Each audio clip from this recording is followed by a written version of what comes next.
Hi, I'm Jeannie Gang with Studio Gang Architects, and you're listening to U.S. Modernist Radio. Mama don't allow no architecture around here.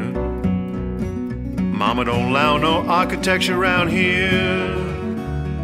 Oh, I don't care what Mama don't allow, gonna draw mine modern anyhow. Mama don't allow no architecture around here. Welcome to U.S. Modernist Radio, where we talk and laugh with people who enjoy, own, create, dream about, preserve, love, and hate modernist architecture, the most exciting and controversial buildings in the world. Some architects, back in the early days of modernism, designed their own furniture, among them Frank Lloyd Wright, Rudolph Schindler, and Richard Neutra. Today, with a few exceptions, modernist architects stay out of the furniture biz and rely instead on talented people like today's guest, legendary furniture designer Dakota Jackson. Later on, we'll do a little slow dancing with musical guest Krisanthi Pappas. And now, the guy who used to think a charrette was a prescription gum to stop smoking, George Smart. Thank you, Tom. Charrettes are so delicious, by the way.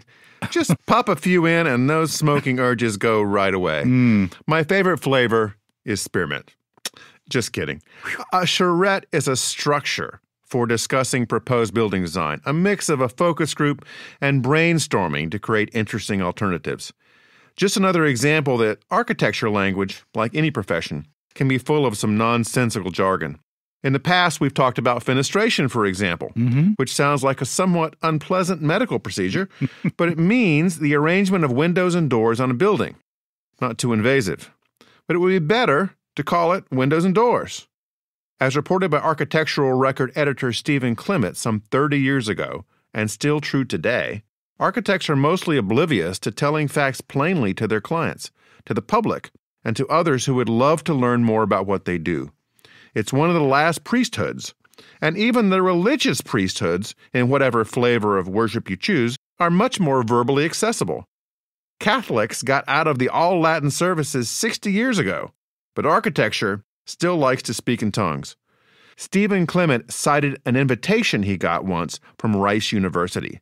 The themes included the role of contextualism versus disruption or critique, the relation between architecture and event, the notion of environmental determinism with regard to social practices, the possibility of oppositional urban space, and the emancipatory potential of architecture. What the heck does all that mean? Yeah. And architecture wonders why it isn't highly appreciated or understood. As Clement notes, it isn't a sign of cleverness to be misunderstood, and he called for submissions of ridiculous architecture language to the magazine. We're going to do the same. Send your most incomprehensible examples to me, George at usmodernist.org, and maybe we'll read some on the air and send you a little something. Please be sure to include your name and phone number and your mailing address. U.S. Modernist Radio is underwritten by Diane Bald and the Budman family, restoring significant architecture in Toronto, Los Angeles, Malibu, and Palm Springs, and by modernist realtor Angela Roll. In a story that we are largely making up, modernist realtor Angela Roll worked her way through college, dancing like no one's watching to Mambo No. 5 and brilliantly house-flipping Neutra, sometimes simultaneously. At 22, following a celebrity-filled party at a famous hillside L.A. modernist house involving diving off the roof into the pool, absolute Le Mans, and a new use for WD-40, Angela was recruited to the architecture school, where after years of sleep-deprived design studios, she's now a modernist real estate agent with specialized training, advising buyers and sellers on everything from appropriate renovation to saving a completely doomed mid-century house from destruction. That last one is true. Reach her at angelaroll.com. That's ROEHL or 919-995-0550. Dakota Jackson grew up in Queens, New York, in a family of professional magicians. He graduated from one of the best high schools in the U.S., Forest Hills High School, whose alumni include the Ramones, Art Garfunkel, Jerry Springer, and even Captain Kangaroo. For a time, Dakota worked in the family business of stage magic, even performing the dangerous bullet catch back in 1976. But he survived, and his best trick was shifting to a wildly successful career in furniture design, now spanning 5 decades. He was also a sexy worldwide sensation in those steamy 50 Shades of Grey movies from a few years back. That movie franchise was so huge, and prior to the movies, every woman I saw at the airport or on the beach was reading one of those books. Tom, that was Dakota Jackson in the 50 Shades of Grey movies. Daughter of Melanie Griffith and Don Johnson, and granddaughter of Tippi Hedren, not Dakota Jackson. Oh. It's just like in high school, when I would get those Dakotas mixed up. Okay, let's try this again. Among Dakota Jackson's projects are the library chair for the San Francisco Public Library, used in libraries around the world, including Harvard, NYU, and Stanford. He's won numerous awards, including the Architecture Digest Lifetime Achievement Award, and he did still do that bullet trick, though, right? Right. He's been featured in countless publications and museum exhibitions. Welcome, Dakota. Hey, welcome. Myself. Yeah, come on in. Hey, before we get started, thanks for being a good sport with our 50 Shades bit. How many people are in the Dakota Club? It's such a cool name. Well, the name pops up. In fact, I am in a baby book cited as the American furniture designer Dakota Jackson. So after that, the name has gone absolutely wild. And as far as Dakota Johnson goes, I mistake myself for her at times. I don't blame you. Yeah. Now, we're big fans of the martini here at U.S. Modernist, Dakota. Tell us about your martini glass for Bombay Sapphire, and can we be a focus group to test it? Yeah. Well, it's something to look at and appreciate, and then you lift it as if you were lifting somebody by the neck, you see. And as I never have done. Which you have never done, but it's quite an experience. And so I decided to take that and create a glass that was somewhat like a pendulum. And it can get sloppy if you're not very focused. In fact, somewhere in the middle of the drink, things can tend in that direction. But the glass is designed to flare out asymmetrically, so that because of surface tension, the gin or vodka, whatever you prefer, it just comes to the edge and seems as if it's going to sort of drip down, but it doesn't because of surface tension. So I was playing with all of these tenuous elements. This piece, the stem which comes up into the neck, flares out on an asymmetrical level, and then the liquid is just holding that edge. So you have this moment, this awkward moment before you actually lift it to your lips. And it's not only a delight, but it's a test on your ability to keep the glass stable. So this is not a drink you want to try for your third martini, just your first. That's right. And usually we drink our first to get to our second. Right. Now, I know these glasses were in lots and lots of ads. Did they actually manufacture them? No, they didn't. There's 4. I have 2. They have 2. And there will be a glass coming out that is somewhat based on that, and we can look for that in 2023. Oh, awesome. Well, we have to order some of those. Yeah. Yeah, we could get some for our group. At $25,000 a set, you can get as many sets as you like. Does it include a bottle of Bombay Sapphire? Yeah. A really big bottle, Tom. Right, you get coupons, actually. Okay. Now, Dakota, what kind of house do you live in to put all this great stuff that you've designed? Is it a traditional house? Is it a modern house? Is it a Cape Cod? What is it like? I have a brownstone in New York City in Gramercy Park. Oh. And so I've got 5 stories of furniture, which were all the prototypes. So it, at first glance, it looks really wonderful. But then you begin to discover that hardly anything works in the house. That's not your fault. Well, thankfully, it's not like that in my business, but just in my home. It's a question of how life runs anyway. Some of it works, some of it doesn't. But my wife is in the art world, so we have quite a collection of art. And I collect musical instruments, everything from Eastern to Chinese instruments, Indian instruments, Yugoslavian instruments, I even have a sousaphone because we have a marching band in the house. My 7-year-old my 7-year-old grandson, plays the sousaphone. I've got pianos, I've got guitars. In fact, the piano was one that I designed for Steinway in 2000, called the Tricentennial. And then there's all that furniture. There's a representation about of the 50 years of pieces that I've done. It's a good thing you got 5 stories there. Yeah, you need room for all that stuff. Do. Yeah. You do. Dakota, you got interviewed early on by one of the world's top design icons, Andy Warhol. What was that like? Well, when Andy interviews you, it's almost the other way around. He just goes, gee, and golly, or he did, excuse me. Yeah. And so you start asking him questions. And so it's both a delight that he's focused on you, and then it's a bit of a strange sense because of the way he'll just drop a point. But at the end of the interview, he said to me, you should paint your furniture. Paint your furniture. And I thought that was marvelous. I mean, just the fact that he kind of stepped outside of that very remote world that he seems to live in. But he's genuine in that. He's an enthusiast. And yet it comes out in this very sort of slow, laconic way.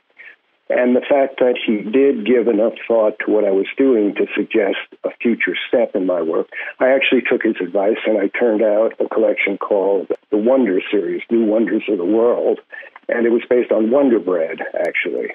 Oh, right. Good old white bread. Yeah. Right. With good the old white bread. and the primary colors in the wrapping. Yeah. That's right. Wow. So you had not been painting your furniture, or that wasn't something that was a cornerstone of your technique before that? Not really. We started combining, well, they were literally the Wonder Dots, but in a field of gold leaf. And so did a series of cabinets, bureaus, and mirrors in that fashion. Sounds like fun. It was. Were you part of the Studio 54 scene in the 80s? Indeed, I was, starting in about 1978, 79 when it first opened. So you could find me there many nights about 2 or 3 in the morning. So for us that missed it, and the mystique of it all, what was that like? Well, the first time I went, I was at a party uptown. See, I lived 2 lives. One was uptown where my clients were, and then the other world was downtown in the world of dancers and painters and sculptors and poets and philosophers. So there was a real schism there between the two, but I happened to be at a party uptown with Diane von Furstenberg, who I hadn't met before, and she said she was moving into a new apartment, and I was known for designing beds. I was very famous for beds. So would I design a bed for her? And I said, yeah, you can come down to my studio and we can discuss it. She thought I meant Studio 54. Oh, no. So she said, my car's downstairs, what do you say we go? I thought she meant to my studio, and I was a little bit hesitant. So we drive up in front of Studio 54, and I must say that Diane had and still does have great legs, really great legs. And so the driver opens her door, her leg comes out of the car in stiletto heels, and Andy Warhol is there, and he photographs her, and then Steve Rubell, one of the partners in Studio 54, just happened to be standing there too, while everybody was screaming at this fellow named Mark to try to get in to the cordons. And so I get out of the car, and the paparazzi start photographing Diane and I. And Andy comes over, and Diane says, I want you to meet the world's greatest furniture designer. And Andy said, golly. And then Steve comes over, and she says the same thing, and we stroll into Studio 54. And after that, I was a made man. I could walk into any disco in New York after that because word traveled. And it's a scene, even though I haven't seen the films, but I can only imagine. And I don't think you can really come close to what that experience was like. between the personalities that were there, what went on in dark corners of that place, So the dancing, the you silver spoon. You had your 15 minutes of fame and then some, it sounds like. And then to some. paraphrase Mr. Warhol. Yes. Now, I did find a little information on the bed that you mentioned about Dan. It was called the Eclipse. That's right. And it had a lighting system in it? Yeah, it was based on the moon, which was the footboard, moving in front of the sun, which was the headboard, and then behind that, the aurora. And as the day dimmed, the light would come up. And at 2 in the morning, the light would automatically shut off. Wow. But it was like the rays of the sun forming this eclipse. That must have been just stunning to be in it and see all that happening. I never had the occasion. You missed out. I take it you don't have one of your own in your brownstone? No, I'm a little more tame in my house. Mm. You also did a very famous desk for Yoko Ono. Yes, I did. It was a desk which was a gift for John on his 34th birthday. And I'm not saying anything that is not generally known. So it was at a time when they were separated, and he was living on Fifth Avenue, and Yoko living in the Dakota, actually, on Central Park West and 72nd Street. She wanted a desk that had a number of hidden compartments that would be like a Chinese puzzle. And I never really asked what it was for, but the visits to the apartment where John and Yoko lived was absolutely extraordinary. There was a white piano in the dressing room. She wanted me to understand who John was, where all of those outfits from Magical Mystery Tour straight through the early uniforms that the Beatles wore. It was a really enchanting world to be in. And it did inspire this idea of designing a piece that was like a magic trick or a Chinese puzzle where it would open in different ways, having no idea because it was about the illusion of normalcy, that what you looked at was exactly what it was. Did you ever do any consulting, Dakota, in TV and movies? Because I would think films like National Treasure and the Dan Brown films would be wanting some furniture with secret compartments. No, I didn't, but I designed magic illusions for rock and roll shows. In fact, I was involved with a group that I don't know how many people would know at this point. They're called Foghat. Oh, yeah. And they were a great British group, but... yeah, they were known for Slow Ride and a few other... Yeah. I was a DJ back in the day. Tom knows all the hits. Yeah. And I traveled with them. I did their staging. I worked with Donna Summers and developed a stage show for her, actually to be in the large stadiums. And there was a big number called Fairy Tale, where a book would drop down onto the stage, a fold-out book. And as each page turned, there would be a new fold-out of another scene from a fairy tale. And as each page turned, she would somehow walk through the page and have a different costume on. So, yeah, I thought of that on the spot, and then I was on the spot, and then I had to produce it. Wow. So did you work with her directly, face-to-face? Yes, I did, and she used to sing to me in her kitchen in one of the canyons in your part of the world, and it was like the silver ball coming down at Studio 54. I felt that it was stupendous to hear that voice and be in the same room with her. Now, how did you draw from your early career in magic to create some of your design? Well, my life centers around women, you know? So I met an artist one day, and you have to remember that this was the late 60s. And so the next day I moved in with her. And she was a fabulous cook. We lived in an empty loft that had to be built. Now, at this point, I was still a stage entertainer. I was making appearances from television shows to the mountains, meaning the Catskill Mountains, to nightclubs in Florida, to private events. But I was beginning to drift away from it as my hair was getting longer and longer and longer and longer. And it was before that period of time when people like Doug Henning were very popular, and magic was beginning to transition from that type of Fred Astaire look for the magician to that look of free love and all the rest. So I started building the loft, and that's when it happened. That's when there was this explosion. It was the moment when my future forked, and I was handed the ticket to the rest of my life.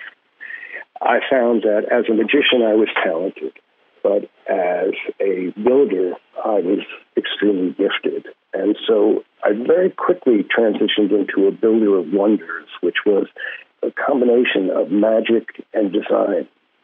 Now, did anyone in your family who was, from the magic world stay in it? Is there a brother or sister somewhere we should be looking up in Vegas? No, I was the last of 3 generations to perform. Last of the Magic Jacksons? Yes, the Magic Jacksons. The Magic Jackson, yeah. Well, other than someone with a huge budget, Dakota, what's your favorite type of client? What kind of things do you like to work on the most with a person?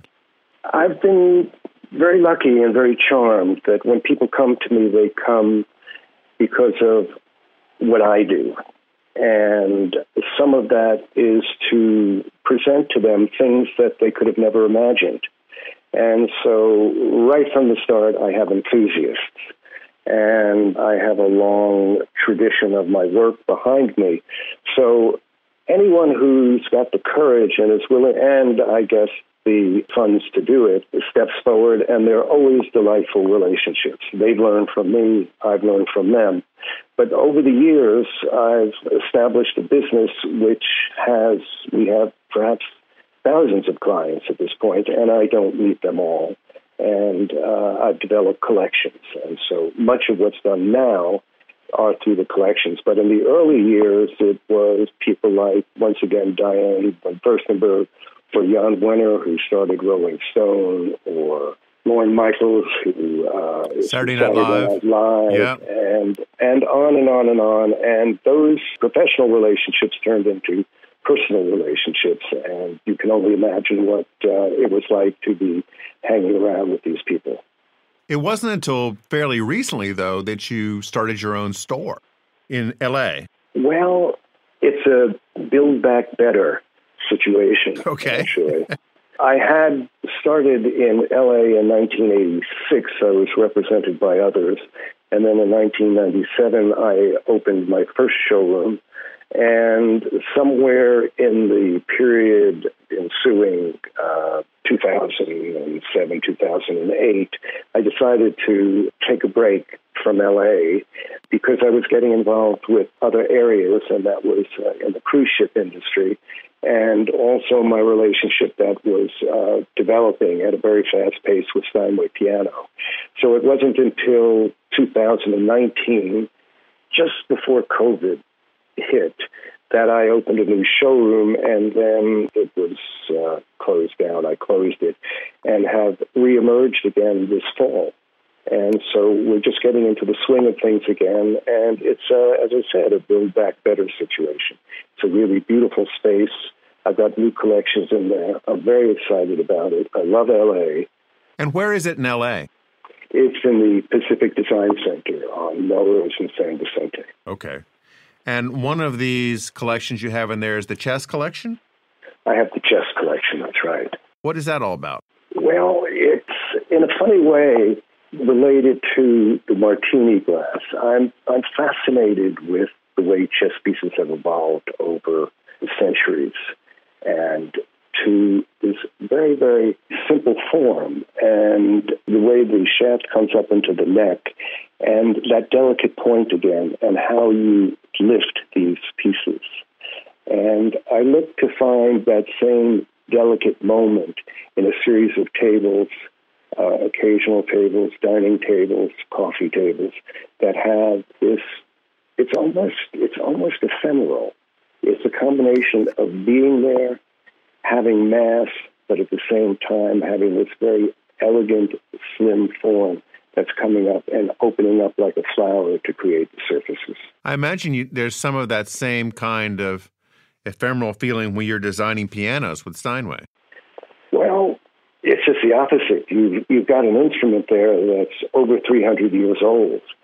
And so... And weighs about 2 tons. And, well, about half a ton, I would say.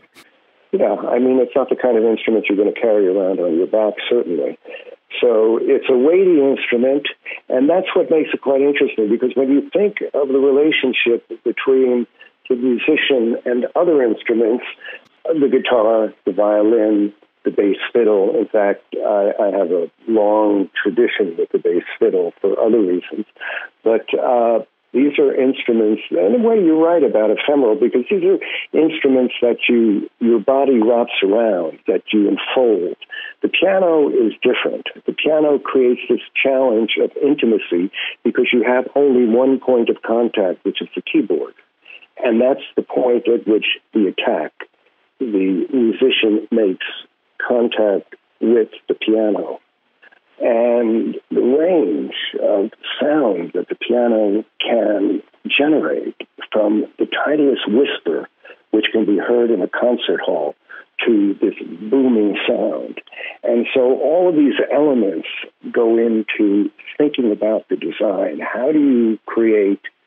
Well, I took it from another position. I decided that the piano, or I determined that the piano was never really designed, that it was an accumulation of ornamental details, usually from architecture, and they were made by cabinet makers throughout the centuries.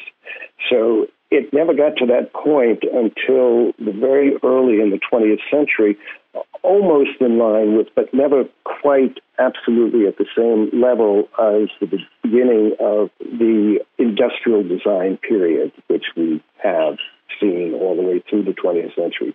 So my goal was to create an instrument that folded into our times, that was dealing with the essential line and stripping away all of those centuries of ornamentation until, in effect, it did have this sense of being a very delicate, sensitive instrument that the musician could relate to and have a sense of embracing. And how many pianos did Steinway make that you had design influence over? Well, one edition was 300, and that was in 2000. Another edition was 50. I would say when you put the whole group together, it's close to about 500 pianos. And if you want to look at it in terms of market, it's somewhere in the range of close to about $100 million worth of pianos. So that places me in a very rarefied area. In addition to that, I've done one-of-a-kind pianos for individual clients. And in some cases, I don't even know who these people are because they come from different parts of the world. And I'm now launching my own piano company. Oh, do you play? I do play, but I look at the piano as a watchmaker. I consider it to be a combination of furniture, machinery, system, and style. In fact, I look at furniture that way as well. And there's a great designer in the early 20th century named Pierre Chirot, who also designed the Maison de Verre, who had that same sense of furniture which had movement attached to it. So I'm very conscious of the way one approaches an object. One would approach the piano, how the piano opens up, how it unfolds. I've re-engineered the pedals of the piano. I've re-engineered certain aspects of how sound comes out of the piano.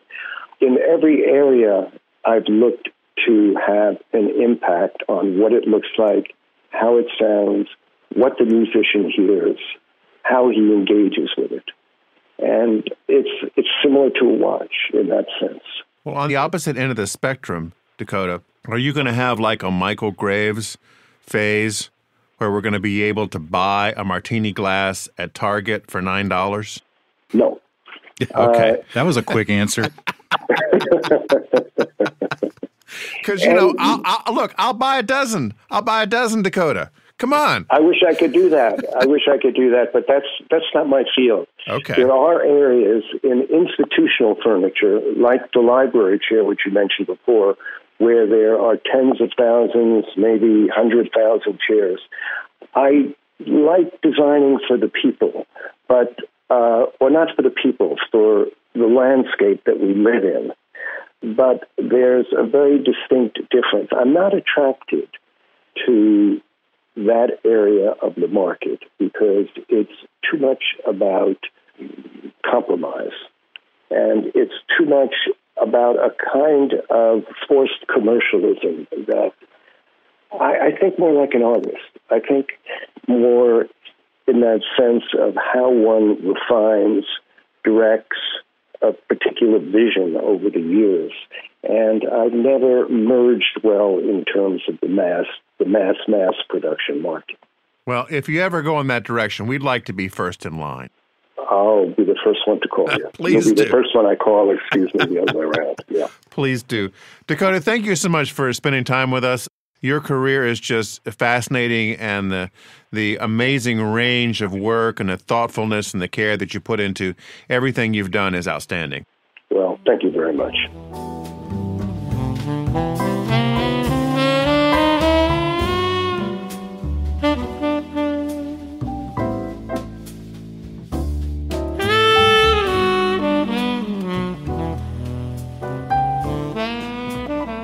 When there's not a pandemic, singer-songwriter Krisanthi Pappas averages 200 performances a year between Boston and New York. Her performances range from retro pop to jazz and cabaret to musical theater, and she's opened for Sheryl Crow, Hart, Steely Dan, Chicago, Chuck Mangione, and many others. During COVID, Krisanthi performed a weekly popular virtual piano bar concert on her YouTube station, Krisanthi 5. Her latest adult contemporary single, Hug a Million Times, reached number 9 on the World Indie Charts in 2021 and the Cashbox Top 100. Here's my conversation with Krisanthi Pappas. Krisanthi, I know this is a podcast, but I can't help but notice behind you is a vast array of musical instruments. What you got back there? Oh, that's right. Well, you're in my music room right now.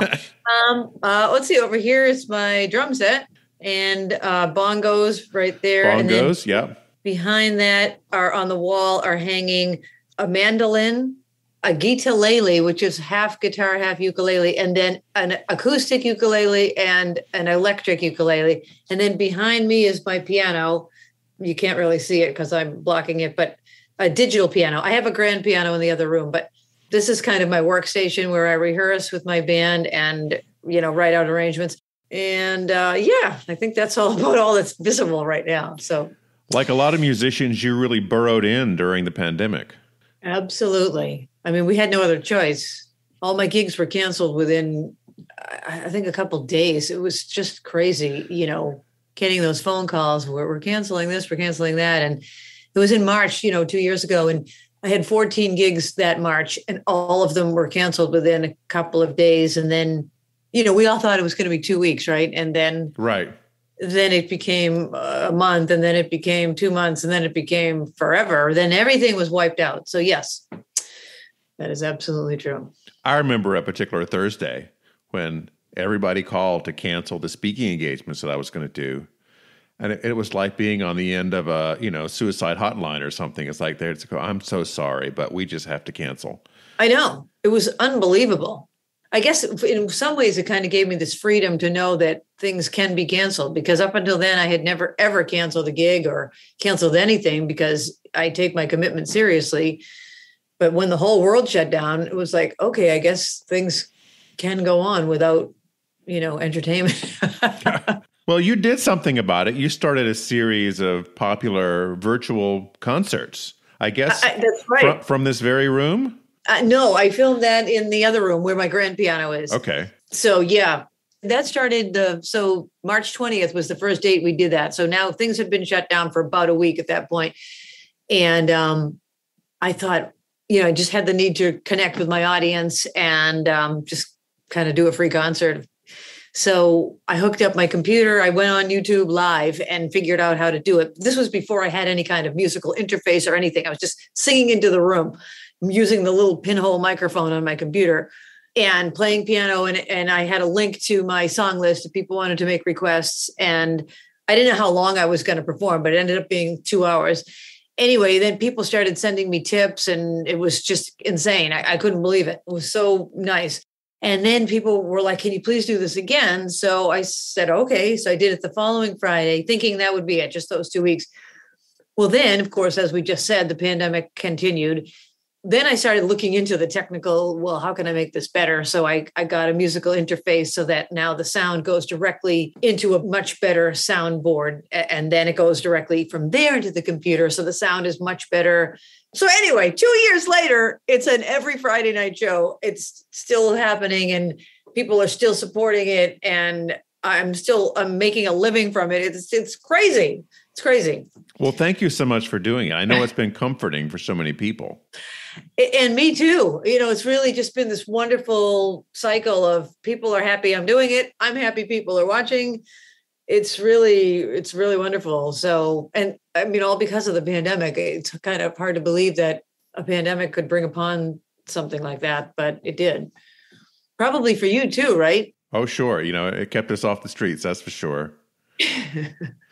One other song that has comforted a lot of people is your big hit, One Slow Dance a Day, which itself is a slow dance song, which is great. I would think there's like the International Slow Dance Association would adopt this as their anthem. Is there such a thing? I don't know. I'll have to find out. Did you write the song? I did, yes. I wrote the music and lyrics. It's interesting. I don't know how much you know about jazz, but it was when I was studying a particular chord structure called the 1-6-2-5.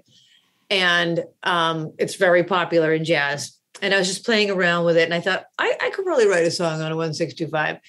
So that's how I wrote it. Just because I was trying to write a 32-bar ballad. Most jazz ballads are 32 bars. The form is called AABA, meaning the A sections are the same and the B section is different. So it was kind of really just a writing assignment to myself. So I thought, okay, let's come up with something.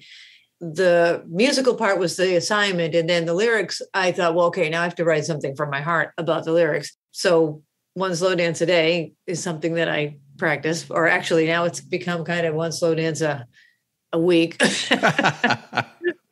Here's Krisanthi with One Slow Dance a Day.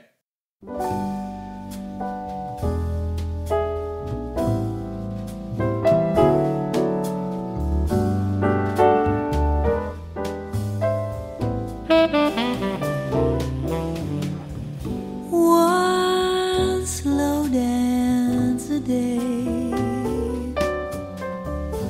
I love when we take time to play. One slow dance makes our romance stay.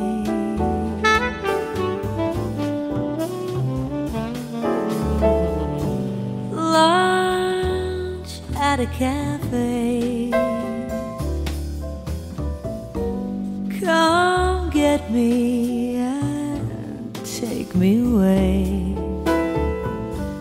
Let's talk about things that we don't always say.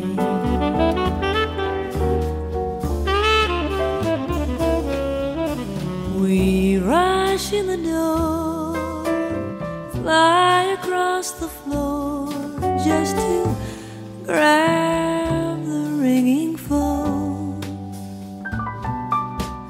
Our backyard needs mowing, and while the list keeps growing, we still need time alone. One love song to play. There's always too much to do anyway, but one slow dance is the best part of the day.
We rush in the door and fly across the floor just to grab the ringing phone.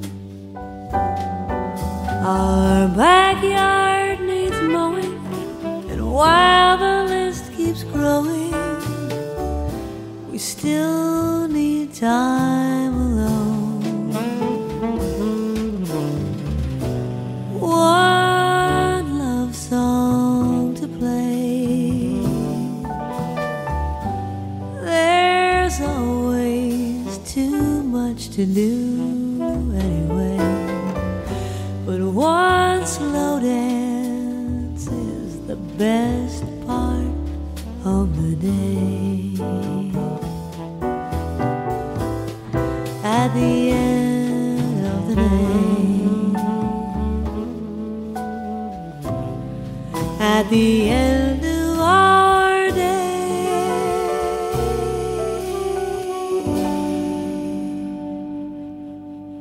Krisanthi, you started out very young doing front yard concerts. How old were you? That is absolutely true. Probably third grade, so like 8 years old.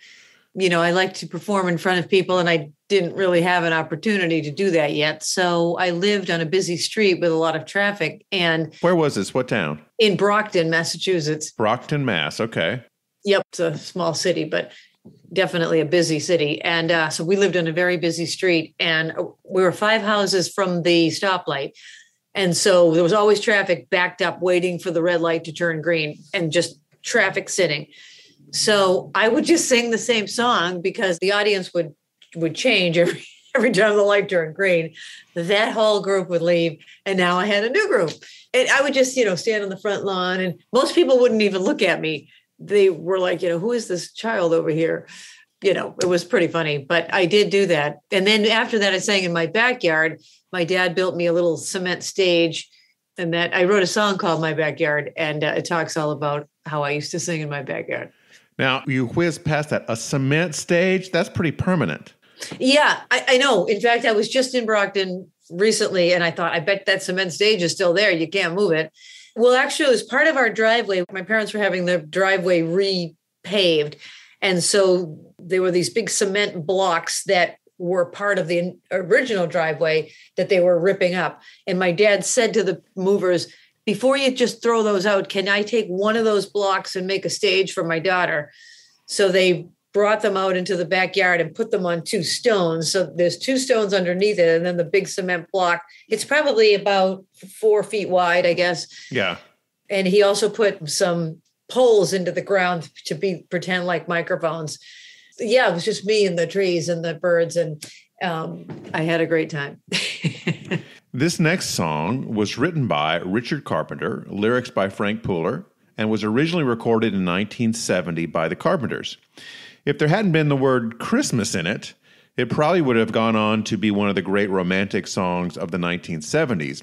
But instead, it fills in with the mix of songs we hear every Christmas time.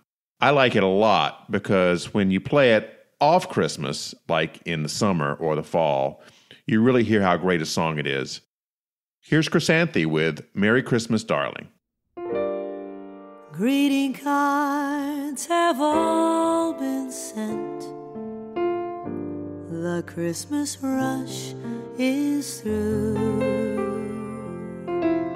but I still have one wish to make, a special one for you.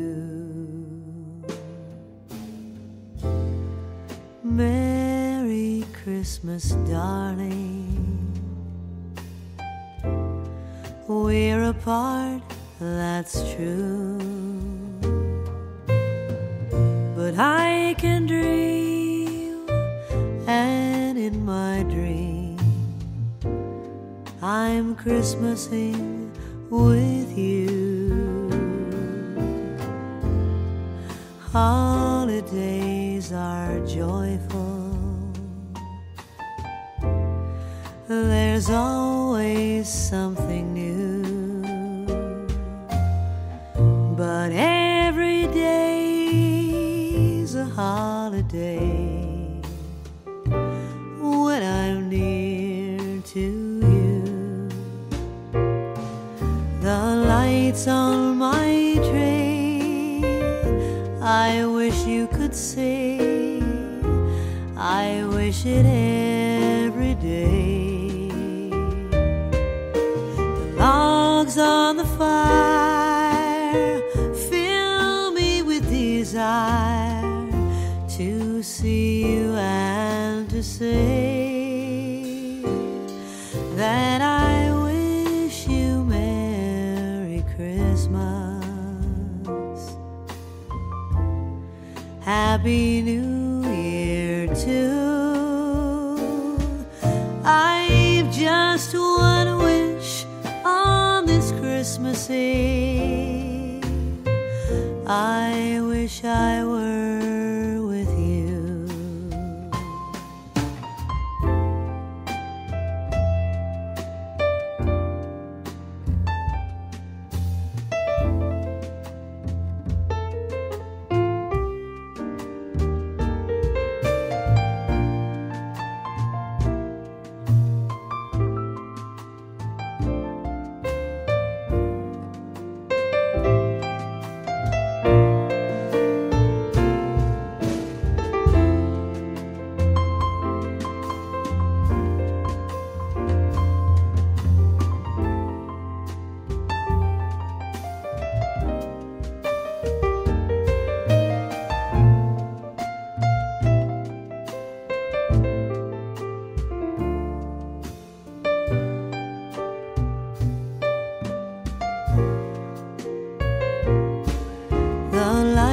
On my tray, I wish you could see. I wish it every day. Logs on the fire fill me with desire to see you and to say that I wish you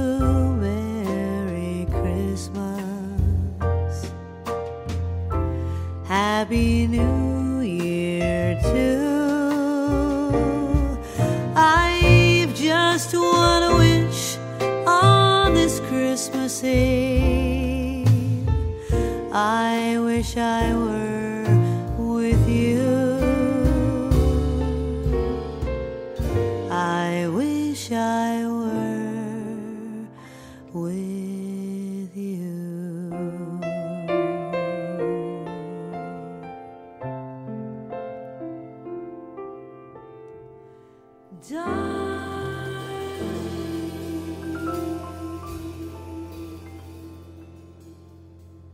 Tell me about the Sister Friend for Life concert. So that was a concert that we had done for the Faulkner Breast Center, and a friend of mine, Sharon, who's also a singer. We just call each other Sister Friend because we're both singers, and I don't know, that's just a nickname that we came up with. And then when we were asked to do this benefit concert for the Breast Cancer Center, it seemed to make sense to use that title since it was for women. We did 2 concerts, to benefit the Breast Cancer Center at the Faulkner Hospital. And that was a success. It was a huge success. Yes, we made a lot. I can't remember what we made for that, but I do like to get involved in fundraisers from time to time on causes that I believe in. I recently did one for the Cystic Fibrosis Foundation. One of my piano students has cystic fibrosis. She's a young girl, and her sister is an amazing piano player. So her sister and I did this concert in honor of the younger sister. And that was another huge success. And, just makes you feel good to help out. Krisanthi, where can people find your website? It's just myname.com. So it's the spelling that's tricky.